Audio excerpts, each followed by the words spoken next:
जय हिंद दोस्तों, क्या हाल है। और आप सभी का स्वागत है मेरे YouTube चैनल पर। हमने हमारी पिछली वीडियो में अकाउंटिंग प्रिंसिपल्स के बारे में पढ़ा था, उसकी मीनिंग पढ़ी थी, अकाउंटिंग प्रिंसिपल्स क्या होते हैं, फिर कॉन्सेप्ट और कन्वेंशंस के बारे में थोड़ा बहुत पढ़ा था और फंडामेंटल कुछ कॉन्सेप्ट्स के बारे में हमने पढ़ चुका था। आज उसी कड़ी को आगे बढ़ाते हुए आज हम कुछ और बेसिक कॉन्सेप्ट्स और कुछ कन्वेंशन के बारे में पढ़ने वाले हैं। तो चलो बिना कोई देर करे हुए शुरू करते हैं हमारे आज के कुछ बेसिक कॉन्सेप्ट्स और उसके बाद कन्वेंशंस। तो चलो देखते हैं। तो हमारा जो पहला बेसिक कॉन्सेप्ट है वो क्या है? Separate entity concept. अभी सेपरेट एंटिटी कॉन्सेप्ट सिंपल सा है कि बिजनेस और बिजनेसमैन दोनों अलग अलग होते हैं, दोनों की अलग अलग पहचान होती है। ओनर अलग होगा और उसका जो बिजनेस है वो अलग होगा, दोनों की अलग पहचान है। देखो, जो बिजनेस होता है वो एक कृत्रिम व्यक्ति होता है, आर्टिफिशियल पर्सन जिसे कहा जाता है। ये लॉ के द्वारा बनाया जाता है, कानून के द्वारा इसे बनाया गया है। और बिजनेस खुद के ट्रांजैक्शन के लिए खुद जवाबदार है ना। जैसे मान लो कि आपके ऊपर किसी बिजनेस ने फ्रॉड कर दिया, तो आप केस किसके ऊपर करोगे? उसके ओनर के ऊपर या उस बिजनेस के ऊपर? आप उस बिजनेस के ऊपर केस करोगे, ना कि उसके ओनर के ऊपर। देखो, बहुत सिंपल सी बात है कि मान लो कि एक जैसे रिलायंस इंडस्ट्री है। अब रिलायंस इंडस्ट्री ने आपके साथ कोई फ्रॉड किया है, तो आप रिलायंस पे केस करोगे या मुकेश अंबानी पे? भाई रिलायंस पे केस करोगे। तो रिलायंस क्या है? एक सेपरेट एंटिटी है और मुकेश अंबानी की अलग पहचान है। तो दोनों अलग अलग हैं, बिजनेस अलग है और बिजनेस का मालिक अलग अलग है। ये हमको कौन सा कॉन्सेप्ट बताता है? Separate entity concept. तभी तो हम फिर जब अकाउंटिंग करेंगे तो बिजनेस की अलग अकाउंटिंग होगी और बिजनेस के प्रॉफिट एंड लॉस निकालेंगे, है ना। और जो ओनर उस पर पैसा लगाता है वो बिजनेस के लिए एक प्रकार की लाइबिलिटी तो होती है ना। जो कैपिटल जिसको हमने पढ़ा था वो क्या होती है? बिजनेस के लिए लाइबिलिटी होती है। बिजनेस को वो पैसा देना होता है अपने ओनर को। क्लियर? चलो आगे बढ़ते हैं। दूसरा कॉन्सेप्ट क्या है? Dual aspect concept. अब ये ड्यूल एस्पेक्ट कॉन्सेप्ट क्या होता है कि हर ट्रांजैक्शन के दो एस्पेक्ट होते हैं। किस तरीके से? देखो, बहुत सिंपल सी बात, जब भी आप लेन देन कर रहे हो तो एक हाथ देते हो और एक हाथ लेते हो। यही तो होता है ना कि कोई चीज आपके पास आ रही है तो कोई चीज आपके पास से जाएगी। आपने जैसे ये पेन खरीदा तो पैसा आपके पास गया, तो पेन उतने का आ गया। एक साइड से पैसा गया और एक साइड से पैसा पेन आया। तो ये क्या हुआ? Dual aspect. हर चीज के दो पहलू होंगे, हर ट्रांजैक्शन के दो एस्पेक्ट रहेंगे और इसी को डबल एंट्री सिस्टम भी कहा जाता है। ठीक है, चलो आगे अगला कॉन्सेप्ट क्या है? Money measurement concept. अब ये मनी मेजरमेंट कॉन्सेप्ट क्या बोलता है? देखो, जब भी जो भी ट्रांजैक्शन रिकॉर्ड होगा वो ऐसे ट्रांजैक्शन होंगे जिसको हम मनी में मेजर कर सकते हैं। वही वाले ट्रांजैक्शन रिकॉर्ड होंगे। जिसको हम मनी में मेजर नहीं कर सकते वो ट्रांजैक्शन रिकॉर्ड नहीं होंगे। दूसरी चीज क्या हो गई? देखो, आप बहुत सारी चीजें परचेस करते हो, हर चीज का यूनिट अलग अलग होता है, जैसे केजी, लीटर, मीटर। तो आप अपने अकाउंटिंग बुक्स में केजी, लीटर, मीटर में थोड़ी चीजें लिखोगे। आप तो सिंपल क्या करोगे कि भाई कितने का है, कितना पैसा है वो बता। तो उसके हिसाब से आप अपने बिजनेस का प्रॉफिट एंड लॉस निकालोगे। बिजनेस का profit and loss KG, litre, metre में थोड़ी आएगा कि मेरे को 2 किलो का प्रॉफिट हुआ। अरे ऐसे थोड़ी होगा। आप ये बोलोगे ना मुझे 2000 रुपए का प्रॉफिट हुआ। तो इस तरीके से तो आप हमेशा अपने जो ट्रांजैक्शन है वो कौन से वाले रिकॉर्ड करोगे? जिसको मनी में मेजर किया जाता है। यही ये कॉन्सेप्ट कहता है। चलो नेक्स्ट कॉन्सेप्ट क्या है? पीरियोडिसिटी कॉन्सेप्ट है, या इसको अकाउंटिंग पीरियड कॉन्सेप्ट भी बोलते हैं। अब देखो, होता क्या है, आप अपने बिजनेस का प्रॉफिट एंड लॉस कब तो चलेगा? जब बिजनेस बंद होगा, जब आप बिजनेस ताला लगा रहे हो खत्म, तब आप बैठ के बढ़िया शांति में देख रहे हैं कि मैंने यार कितना प्रॉफिट कमाया, यार कितना नुकसान हो गया। तब आप देखोगे। भाई तब तक तो बहुत लंबा साल चला जाएगा, बहुत टाइम हो जाएगा, तब तक आप बैठे थोड़ी रहोगे। तो ये अकाउंटिंग पीरियड कॉन्सेप्ट या पीरियोडिसिटी कॉन्सेप्ट क्या कहता है कि आप एक काम करो, एक हर साल हर साल आप अपना प्रॉफिट एंड लॉस चेक कर लो। हर साल एक डेट निश्चित कर लो और उस साल मतलब साल के अंत में आप अपने बिजनेस का प्रॉफिट एंड लॉस चेक कर लो कि यार अब इस पर्टिकुलर टाइम में मैंने कितना प्रॉफिट कमाया और कितना मुझे लॉस हुआ। बेसिकली ये दो प्रकार के ईयर होते हैं, समझते हैं। देखो कौन से? देखते हैं। एक होता है कैलेंडर ईयर और एक होता है असेसमेंट ईयर। एक होता है कैलेंडर ईयर और एक होता है असेसमेंट ईयर। दोनों ही ईयर 12-12 महीने के होते हैं, दोनों ही ईयर 12 मंथ के होते हैं। लेकिन जो कैलेंडर ईयर होता है वो 1 जनवरी से लेके 31 दिसंबर तक रहता है। कैलेंडर आप नॉर्मल कैलेंडर देखते हो ना जो, तो 1 जनवरी से चालू होता है और 31 दिसंबर को खत्म हो जाता है। उसके बाद नेक्स्ट ईयर आ जाता है। जैसे अभी ये 2024 चल रहा है, तो ये कौन सा ईयर हुआ? 2024। वहीं पर जो असेसमेंट ईयर होता है वो 1 अप्रैल से चालू होता है और 31 मार्च पे खत्म होता है। 1 अप्रैल से चालू होता है और 31 मार्च पर खत्म होता है। ये हमारे अकाउंट्स में चलता है। हमारे अकाउंट्स में हम कौन सा ईयर लेके चलते हैं? असेसमेंट ईयर, जो 1 अप्रैल से लेके 31 मार्च तक रहता है। और इसे हम बोलते कैसे हैं भाई? 2024 और 25। 2024 में भी जैसे स्टार्ट हुआ तो अब खत्म कब होगा? वो नेक्स्ट ईयर 2025 में, इसलिए इसे 2024-25 बोला जाता है। आप सुनते हो ना ये सेशन कौन सा चल रहा है? 2024-25 ऐसा बोला जाता है। तो असेसमेंट ईयर और कैलेंडर ईयर, अकाउंट्स में कौन सा चलता है? असेसमेंट ईयर चलता है। आपने सुना होगा यार मार्च क्लोजिंग चल रही है, मार्च क्लोजिंग चल रही है, एंडिंग चल रही है। तो ये क्यों बोला जाता है? क्योंकि 31 मार्च को एंड हो रहा है। ठीक है, तो समझ में आया? अकाउंटिंग पीरियड 1 साल का होता है, जैसे हम असेसमेंट ईयर बोलते हैं, और इस असेसमेंट ईयर में हम अपनी प्रॉफिट एंड लॉस को चेक कर सकते हैं। चलो अब देखते हैं अगला कॉन्सेप्ट। अगला कॉन्सेप्ट क्या है भाई? Matching concept. अब ये मैचिंग कॉन्सेप्ट क्या होता है?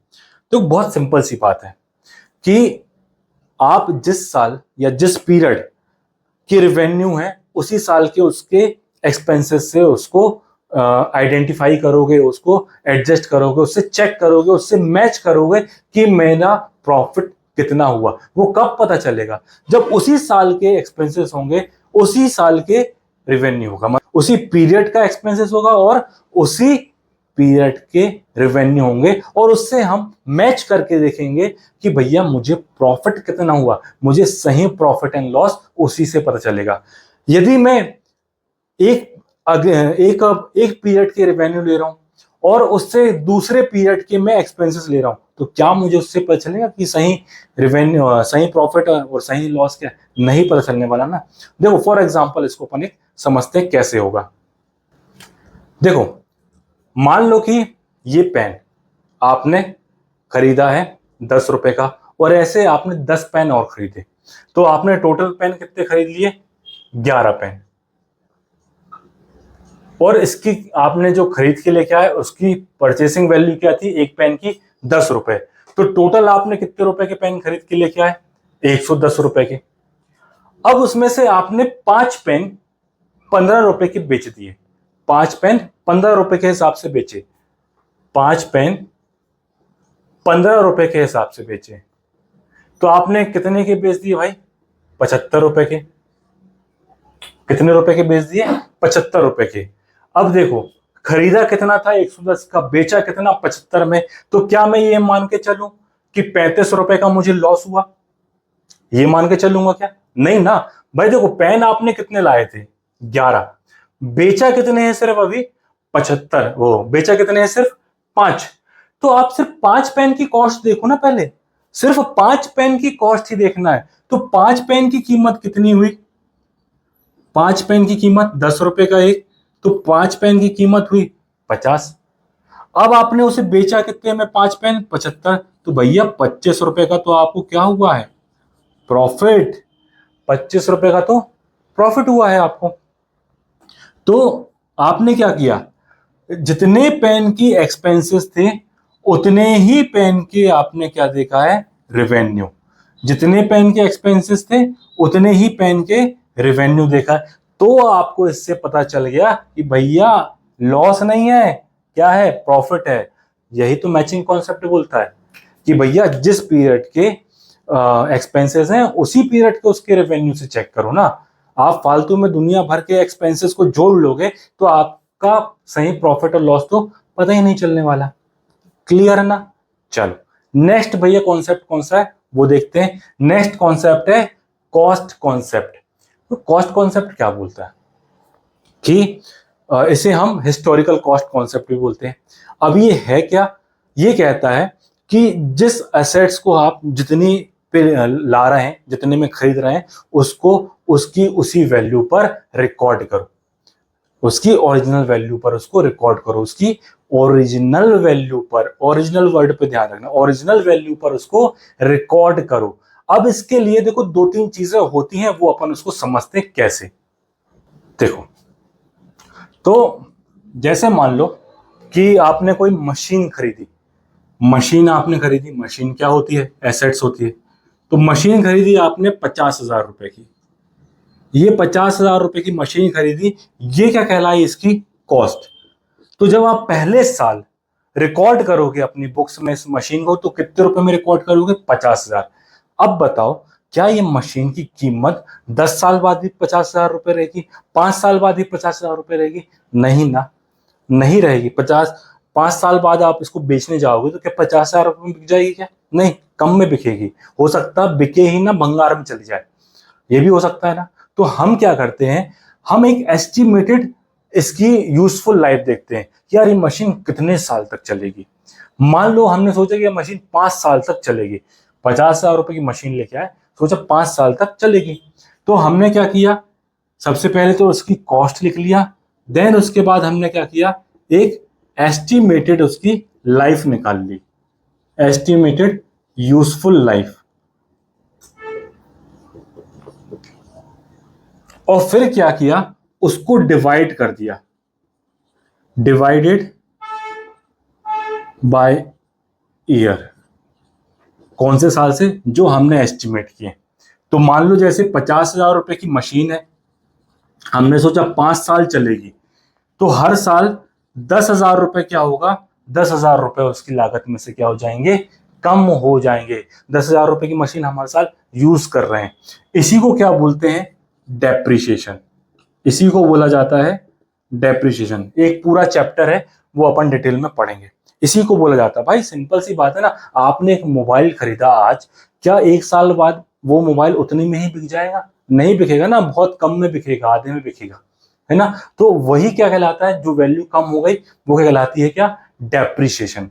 तो अब देखो, पहले साल आपने उस मशीन को कितने में लिखा, 50,000। अब कितने साल चल रही है मशीन, सिर्फ 5 साल, और हर साल कितने कम हो रहा है, 10,000। तो दूसरे साल की उसकी वैल्यू कितनी होगी, 40।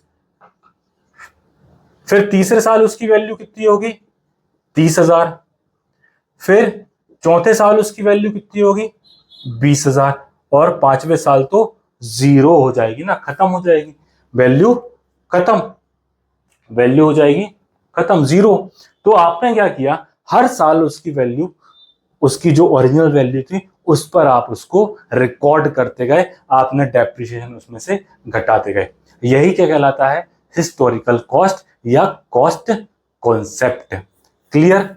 चलो नेक्स्ट क्या है भैया, नेक्स्ट कॉन्सेप्ट है क्या, रियलाइजेशन कॉन्सेप्ट। अब ये रियलाइजेशन कॉन्सेप्ट क्या है समझते हैं, देखो बहुत आसान से।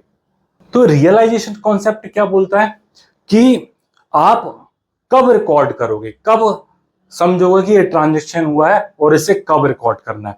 सिंपली इसको समझते हैं कैसे। मान लो आपने पिज्जा ऑर्डर किया, ठीक है, आपने फोन लगाया डोमिनोज में और आपने पिज्जा ऑर्डर किया। सामने वाले ने भी बोला कि ठीक है भाई, डोमिनोज ने बोला हाँ ठीक है, आपका पिज्जा मैं बनाता हूं। तो अब बताओ, जब आपने वो पिज्जा ऑर्डर किया तब क्या ट्रांजैक्शन हो गया, मतलब डोमिनोज कब रिकॉर्ड करेगा कि ये ट्रांजैक्शन हो गया, जब आपने ऑर्डर किया तब किया, या फिर दूसरा, जब वो पिज्जा बन के तैयार हो गया, जब वो पिज्जा बन के तैयार हो गया और डिलीवर हो गया, पिज्जा बन के तैयार हुआ और क्या होगा, डिलीवर हो गया। और तीसरा, जब आपको पेमेंट मिल गई, कब रिकॉर्ड करोगे भैया, ट्रांजैक्शन आपका कब कंप्लीट हो गया, जब आपने उसको बना के डिलीवर कर दिया, तब क्या हो गया, पैसा लेना बैठ गया पर्सन से। जैसे ही आपने उसको डिलीवर कर दिया सामान, तभी वो अमाउंट ड्यू हो गया उससे लेने के लिए, तो तभी आप उसको रिकॉर्ड करेंगे। तभी, जैसे बहुत सिंपल सी बात है कि आपकी दुकान में कोई पर्सन सामान खरीदने आया और उसने उधार खरीदा, है ना, सामान खरीदा और उधार खरीदा और ले गया, बोला पेमेंट में 5 महीने बाद दूंगा। तो आप रिकॉर्ड क्या 5 महीने बाद करोगे जब वो पेमेंट मिलेगी? नहीं ना, जिस समय उसने वो ट्रांजेक्शन किया, जिस समय उसने सामान ले गया, उसी समय पैसा लेना बैठ गया, तो उसी समय आप उसको रिकॉर्ड कर लोगे। यही रियलाइजेशन कॉन्सेप्ट बोलता है। मतलब क्या हुआ कि जब आपने वो चीज कर ली, जब आपने ड्यू हो गया, तभी इसको रिकॉर्ड कर लेना है। सिंपल है। तो ये था रियलाइजेशन कॉन्सेप्ट। चलो, तो ये थे हमारे कुछ बेसिक कॉन्सेप्ट्स। और अब हम समझते हैं क्या, कुछ कन्वेंशन। कन्वेंशन मतलब बताया था कि मान्यताएं, है ना, कुछ अलग अलग बिजनेस के हिसाब से खुद की अलग अलग मान्यताएं होती। तो देखते हैं कौन कौन से कन्वेंशन होते हैं। पहला कन्वेंशन क्या है? पहला कन्वेंशन है भैया फुल डिस्क्लोजर। अब ये फुल डिस्क्लोजर कन्वेंशन क्या बोलता है कि जो भी आप इंफॉर्मेशन लिख रहे हैं वो पूरी की पूरी लिखें, मतलब डिटेल में आप सारे ट्रांजैक्शन का रिकॉर्ड करें। डिटेल में हर चीज की डिटेलिंग होनी चाहिए, हर चीज डिस्क्लोज होनी चाहिए। फिर चाहे वो आपके अकाउंट के लिए जरूरी हो या नहीं हो, चाहे वो इंपैक्टफुल हो या ना हो, आपको उसे लिखना पड़ेगा। चाहे आप नीचे अलग से लिखो, नोट्स बना के लिख लो, लेकिन आप उसको फुल डिस्क्लोज करें। चाहे वो जरूरी हो या ना हो, इंपैक्टफुल हो या मतलब आपके बिजनेस में वो चीज इंपैक्ट कर रही हो या ना कर रही हो, लेकिन आप उसको लिखें, है ना। तो ये फुल डिस्क्लोजर कन्वेंशन है। दूसरा कन्वेंशन क्या है? मटेरियलिटी। मटेरियलिटी कन्वेंशन क्या बोलता है? ठीक इसका उल्टा है। वो ये बोलता है कि भैया जो चीजें जरूरी हैं वही चीजें होनी चाहिए, जो फालतू चीजें उन्हें छोड़ दो। जो ट्रांजैक्शन आपके बिजनेस पे इंपैक्ट डाल रहे हैं बस वही आने चाहिए, बाकी चीजें नहीं आनी चाहिए। मैंने बताया ना, ये मान्यता है। तो हर बिजनेस की अलग अलग मान्यता है। कोई बोलता है कि ये फुल डिटेल लिखो, कोई बोलता है कि सिर्फ जो चीज जरूरी है वही होनी चाहिए। तो ये है मटेरियलिटी कन्वेंशन। अगला कन्वेंशन क्या है भैया? प्रूडेंस, या इसको कंजर्वेटिव कन्वेंशन भी बोलते हैं। अब इसका मतलब क्या है भैया? इसका सिंपल सा मतलब है कि जब आप कोई चीज सोच रहे हैं कि ये नुकसान होने वाला है, तो उस नुकसान को आप पहले ही उसकी सेफ्टी कर लें। उस नुकसान के लिए आप पहले ही आप अपने लिए एक सेफ जोन में चले जाएं। लेकिन यदि आपको लगता है कि आने वाले समय में प्रॉफिट होने वाला है, तो उस प्रॉफिट को तब तक रिकॉर्ड ना करें जब तक वो हो जाए। सिंपल सा है कि यदि आपको लगता है कि आने वाले समय में नुकसान होने वाला है, तो उस नुकसान के लिए आप पहले ही बंदोबस्त कर लें, है ना। लेकिन यदि आपको लगता है कि प्रॉफिट होने वाला है आने वाले समय में, तब ऐसे प्रॉफिट को जब तक ना हो जाए तब तक रिकॉर्ड ना करें। देखो बहुत सिंपल सा एग्जांपल है। मान लो आपने एक लॉटरी का टिकट खरीदा। अब लॉटरी का टिकट खरीदा है, बस आपने, आपको लॉटरी नहीं लगी है, लेकिन आप ये मान के चल रहे कि मुझे तो लॉटरी लग गई, और आप बढ़िया उधार में पूरा सामान खरीद के ले आए, गाड़ी ले आए, बंगला ले लें, सब की भैया लॉटरी लगने वाली है, और मान लो लॉटरी नहीं लगी तो आपके तो लग जाएंगे ना फिर। तो जब तक इनकम ना हो, जब तक वो ऐसा गेन ना हो, तब तक उसको लिखो मत, है ना। लेकिन यदि भविष्य में लॉस होने वाला है और आपको पता कि ये होगा ही, तब आप उसके लिए पहले से ही सेफ जोन में चले जाओ। फॉर एग्जाम्पल, आप अपने इंश्योरेंस पॉलिसी करते हो ना, क्यों करते हो भैया? आपको पता है नुकसान हो सकता है, पहली व्यवस्था कर लो ना। आपको पता है कि यार ये पैसा मैंने उधार दिया है और मान लो डूब गया, तो फिर मैं क्या करूंगा? उसके लिए पहले ही आप प्रोविजन बना के रख लो। ये क्या बोलता है? कंजर्वेटिव या फिर प्रूडेंस कन्वेंशन। क्लियर? तो यही थे आपके बेसिक कॉन्सेप्ट और कन्वेंशन। तो आई होप आपको बहुत अच्छे तरीके से समझ में आया होगा सारी चीजें, और मैंने आई होप पूरे अच्छे तरीके से आपको समझाया होगा। तो फिर आने वाली जो वीडियो है उसमें हम अकाउंटिंग के बेसिस पढ़ेंगे। और बस एक बार अच्छे से आप बुक खोलो, बुक में एक बार फिर से की रिवाइज करो, वीडियो देखते देखते तो आपको ज्यादा अच्छे से और क्लियर हो जाएगा, डेफिनेशंस वगैरह, मीनिंग वगैरह और ज्यादा क्लियर हो जाएंगे। कि लास्ट में आपको क्या करना है, लिखना ही है, राइट ही करना है ना। तो इसलिए नोट्स बनाओ खुद के और प्रैक्टिस करो। मिलते हैं अगली वीडियो में। टिल देन बढ़िया अपना ख्याल रखिए, खुश रहिए और रटिए मत। क्या करना है, समझना है, क्योंकि समझेंगे तो लंबे समय तक याद रहेगी। Thank you and bye.